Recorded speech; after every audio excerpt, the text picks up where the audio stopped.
Hi. Hello. నమస్తే అందరికి. Welcome to my channel. ఇప్పుడు మనం చెప్పుకోబోతున్న స్టోరీ 'లవ్ యూ కన్నా' ఎపిసోడ్ 67. స్టోరీ చదివే ముందు ఛానల్‌ని తప్పకుండా కొత్త వాళ్ళందరూ సబ్స్క్రైబ్ చేసుకొని, లైక్ చేసి, షేర్ చేయండి. అలాగే స్టోరీస్ ముందుగానే చదవాలి అనుకున్న వాళ్ళు మాత్రం ఇంట్రెస్ట్ ఉంటేనే మెంబర్‌షిప్ తీసుకోండి.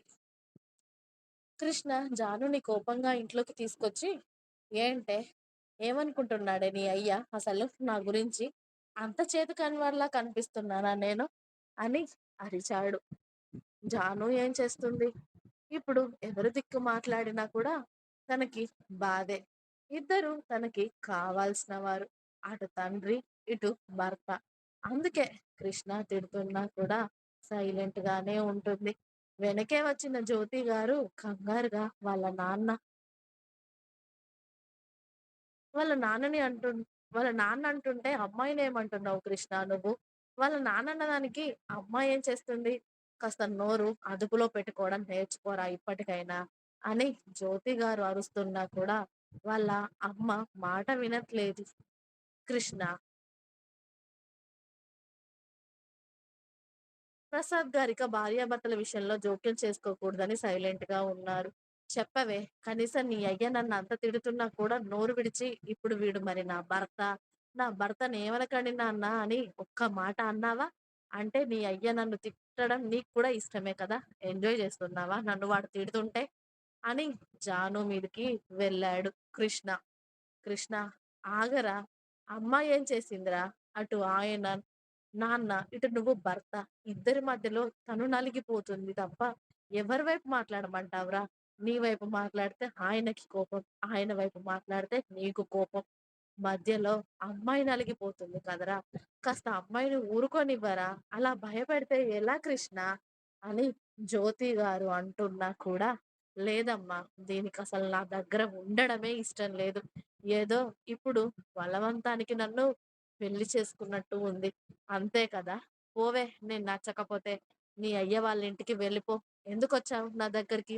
అక్కడ పోలీస్ స్టేషన్‌లో మీ అయ్య వాళ్ళతో వెళ్ళిపోతే అయిపోయేది కదా! ఎందుకొచ్చావే? వాడు నన్ను అన్ని తిడుతున్నా కూడా నీకు చీమ కుట్టినట్టు లేదు కదా! అని జాను చెంపపై కొడతాడు కృష్ణ.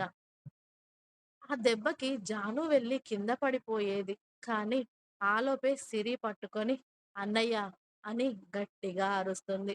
అందరూ నన్ను అనేవాళ్ళే కదా! నేనే అంత చేతకాని వాడిలా కనిపిస్తున్నాను మీకు అని హాల్‌లో ఉన్న సామానంతా పగలగొట్టి కోపంగా బయటకి వెళ్ళిపోతాడు కృష్ణ. వాడింకెలా మారతాడే? పెళ్లి కూడా అయ్యింది. పెళ్లి చేసుకొని వచ్చిన రోజే అమ్మాయిని ఇంతలా భయపెడితే ఎలానే? వీడికసలు కుదురుగా ఉండే తనమే లేదు. ఇంకా ఎప్పుడు నేర్చుకుంటాడే వీడు? అని తల పట్టుకొని కూర్చుంటారు ప్రసాద్ గారు. ఇటు కృష్ణ కొట్టిన దెబ్బ నొప్పి లేస్తూ చాలా ఏడుస్తూ ఉంటుంది జాను. జాను ఏడవకమ్మా! మళ్ళీ వాడే వచ్చేస్తాడులే. వాడి కోపం తగ్గిపోతుంది. నువ్వు బాధపడకు తల్లి. పద పెళ్ళయ్యాక వచ్చిన కోడలతో ఏ కార్యక్రమాలు కూడా చేయనివ్వలేదు. వీడెప్పుడు మారతాడో, ఎలా మారతాడో, ఏం చేయాలి భగవంతుడా నేను? అని తల పట్టుకొని కూర్చుంటారు జ్యోతి గారు కూడా. సిరి ఎంత ఊరుకోబెట్టినా కూడా జాను సిరిని పట్టుకొని చాలా ఏడుస్తూ ఉంటుంది. నేనేం చేయాలి సిరి? వాడికి అన్నీ ఇష్టమైనట్టు వాడే చేస్తున్నాడు. పైగా నన్ను కారణం చేస్తున్నాడు. పైగా నన్ను బ్లేమ్ చేస్తే నేనేం చేయాలి? వాడిని ప్రేమించడమే నేను చేసిన తప్పా? ఎందుకే వాడు నన్ను ఇంతలా టార్చర్ చేస్తున్నాడు? మా నాన్న తిట్టడం తప్పే. కాదు అనను. కానీ నేనెవరి వైపు మాట్లాడాలి చెప్పవే నువ్వు? అటు నాన్న, ఇటు వీడు. నేనెవరి సైడ్ ఉండాలి? కనీసం వీడైనా నన్ను అర్థం చేసుకోకపోతే ఎలానే?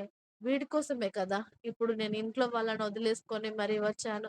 వీడి కోసమే కదా! ఎవరికీ తెలియకుండా పెళ్లి చేసుకున్నాను. అయినా కూడా నా మీద కొంచెం కూడా ప్రేమ లేదా వీడికి? ఎందుకిలా తయారవుతున్నాడు? అని సిరిని పట్టుకొని చాలా సేపే ఏడుస్తుంది జాను. ఏం కాదే నువ్వేడవకు. వాడే ఇంటికొచ్చాక సెట్ అవుతాడు.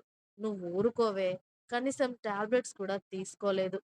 మార్నింగ్ రేపు అమ్మ వాళ్ళకి అందరికీ విషయం చెప్పి హాస్పిటల్‌కెళ్దాం. నువ్వేడవకు. ఏదైనా ప్రాబ్లమ్ అవుతుంది. వినవే నా మాట ప్లీజ్. అని జానుకి బలవంతంగా ఓ గ్లాస్ జ్యూస్ తాగించి, "పడుకోవే ఎప్పటికొస్తాడో వాడు" అని జానుని పడుకోబెట్టి, సిరి తన పక్కనే పడుకుంటుంది. ఇక్కడ కృష్ణ కోపంగా బయటికి వెళ్లి తాగుతూ ఉంటాడు. ఫుల్‌గా హరీష్, శివ, కిషోర్‌తో కలిసి. వాడికెంత బలుపురా! వాడు నన్ను అన్ని మాటలు అంటాడా? వాడి సంగతి చెప్తాను. అది, ఇది అని ఫుల్లుగా తాగి కృష్ణ అరుస్తూ ఉంటే, ఇప్పుడు ఆయన నీకు పిల్లనిచ్చిన మావరా! ఆయన్ని కాస్త మర్యాదగా మాట్లాడరా అని అంటే, కృష్ణ కోపం చల్లారేదాకా వాసు గారిని తిట్టి, ఆ నైటంతా కూడా తాగుతూనే ఉంటాడు. వాసు గారు కోపంగా ఇంటికి వచ్చిన తర్వాత కూతురు ఏం చేస్తుంది? ఎక్కడికి వెళ్తుంది? అనేది చూసుకోవా సుజాత? ఇప్పుడు బాగుందా? మన పరువు బజారుకీడ్చి వాడితో వెళ్ళిపోయింది. కనీసం మంచోడినైనా ప్రేమించిందా నీ కూతురు? అలాంటి రౌడీ వెధవని ప్రేమించి మన పరువు తీసేసింది అని చాలా కోప్పడతారు వాసు గారు. నాన్న చెల్లికి ఇష్టమైన వాడిని పెళ్లి చేసుకుంది కదా! ఇక మనమేం చేస్తాం? వదిలేయండి. మనం కోపం తెచ్చుకున్నంత మాత్రాన ఇప్పుడైతే జరిగింది మారదు కదా! వెళ్ళిపోయింది కదా! ఇంట్లో నుండి వాడితో బతుకుతానని. బతకనివ్వండి. ఇక వదిలేయండి దాని విషయం ఇంట్లో అని ప్రవీణ్ కోపంగా చెప్పి తన రూమ్‌లోకి వెళ్ళిపోతాడు. ఇంకా ఉంది. మీకు నా స్టోరీస్ నచ్చినట్టయితే ప్లీజ్ లైక్ చేయండి, షేర్ చేయండి. అలాగే ఛానెల్‌ని తప్పకుండా కొత్త వాళ్ళందరూ సబ్స్క్రైబ్ చేయండి. Please subscribe my channel. Thanks for watching my video. By by.